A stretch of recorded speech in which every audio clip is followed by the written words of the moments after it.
Hello and welcome. आज हम बात करेंगे एलआईसी की मनी बैक। बहुत ही बेहतरीन पॉलिसी है, प्लान नंबर 920 की।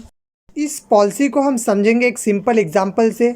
मान लेते हैं रोहित, जिसकी उम्र 30 साल है, उसने ये पॉलिसी को ख़रीदा है। तो यह पॉलिसी 20 साल की है, इसमें से 15 साल हमें पैसे भरने हैं। तो रोहित जो है वो 3 लाख का टोटल सम एश्योर्ड लेता है।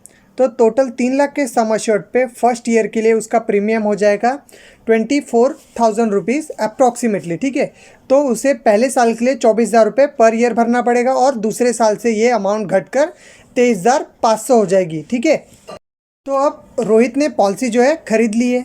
अब रोहित 30 साल का था तब उसने पॉलिसी ली थी।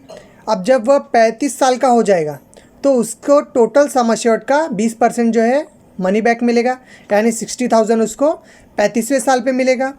यानी पॉलिसी का 5 साल पूरा हो गया। फिर ऐसे ही 10वें साल पूरे होने पे, यानी जब रोहित 40 साल का हो जाएगा तो फिर से 60,000 उसको मिलेगा। और वैसे ही जब वह 45 ईयर्स का हो जाएगा, यानी 45 साल का हो जाएगा, तब भी उसे 60,000 मिलेंगे। अब रोहित की पॉलिसी जो है पूरी हो चुकी है, यानी रोहित ने पॉलिसी जो खरीदी थी वो 30 साल की आयु पे खरीदी थी। अब रोहित की उम्र हो गई 50 साल। तो अब रोहित को पूरे पॉलिसी का जो टोटल सम एश्योर्ड था उसका 125% रिटर्न मिलेगा, यानी 3,66,000 रुपीज़ और भी उसको मिलेंगे। तो इस पॉलिसी से रोहित को कितने बेनिफिट हुए? तो रोहित को पॉलिसी खरीदने के हर 5-5 साल बाद सम एश्योर्ड का 20% रिटर्न मिला, यानी 60,000 हर 5वें साल पे मिले। और जैसे ही पॉलिसी कंप्लीट होती है तो उसे वापस से 3,66,000 मिले। देखिए, ये पॉलिसी पूरी तरह से बेनिफिशियल है, क्योंकि यहाँ पे आपने अपना पैसा तो लगाया ही नहीं, क्योंकि पहले 5 साल आपने जितना पैसा भरा था अप्रॉक्सीमेटली उससे थोड़ा कम तो एलआईसी ने रिटर्न कर दिया आपको, और वही पैसा आपने अगले 5 साल लगाया और फिर अगले 5 साल लगाते ही वापस उन्होंने रिटर्न कर दिया। ऐसे करके आपने सिर्फ 5 साल का ही पैसा लगा और वो भी आपको रिटर्न दे दिया, और पूरा पॉलिसी ख़त्म होने के बाद आपको रिटर्न पूरा अमाउंट मिल गया। तो ये एलआईसी की बहुत ही बेहतरीन पॉलिसी है। तो अब हम शुरू करेंगे इसकी एलिजिबिलिटी क्राइटेरिया, यानी आप इस पॉलिसी को लेने के लिए क्या क्या ज़रूरी है। पहले कि हम एलिजिबिलिटी क्राइटेरिया को डिस्कस करें, आप सबको अगर एग्जाम्पल के द्वारा सब चीज़ समझ गया हो तो हमारे चैनल को सब्सक्राइब करिए, ताकि आपको आने वाली सारी पॉलिसीज़ की डिटेल हमारे द्वारा प्राप्त हो सके।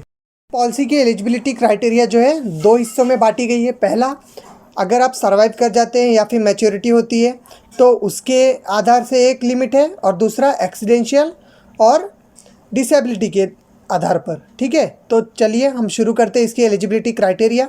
सबसे पहले बात करते हैं हम मैच्योरिटी की। तो मिनिमम एज जो है, ठीक है, इस पॉलिसी को लेने के लिए मिनिमम एज जो है वो 13 साल होनी चाहिए और मैक्सिमम 50 साल होना चाहिए इस पॉलिसी को ख़रीदने के लिए आपका एज। और मिनिमम आप सम एश्योर्ड ले सकते हैं 1 लाख का, और मैक्सिमम के लिए कोई भी लिमिट नहीं है। और वहीं बात की जाए एक्सीडेंशियल और डिसेबिलिटी के लिए, तो एक्सीडेंशियल और डिसेबिलिटी क्लेम करने के लिए आपकी मिनिमम एज 18 ईयर्स होनी चाहिए और मैक्सिमम जो है वो 70 ईयर्स। बाकी टैक्स बेनिफिट्स और रिस्क कवर सभी पॉलिसियों की तरह सेम है।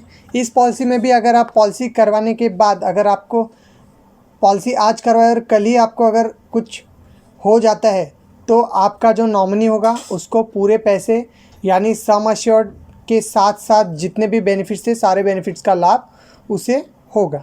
और इस पॉलिसी के रिगार्डिंग आपको अगर कोई भी डाउट है तो नीचे दिए गए नंबर पे आप संपर्क कर सकते हैं, या हमें व्हाट्सएप पर मैसेज भी कर सकते हैं। कमेंट करके ज़रूर बताइए कि आपको हमारा ये वीडियो कैसा लगा, और आपको जिस भी टॉपिक पे यानी जिस भी पॉलिसी पर हमसे वीडियो चाहिए तो आप बेझिझक कमेंट करके हमें बता सकते हैं। हम ज़रूर आपके लिए वह वीडियो लाएंगे।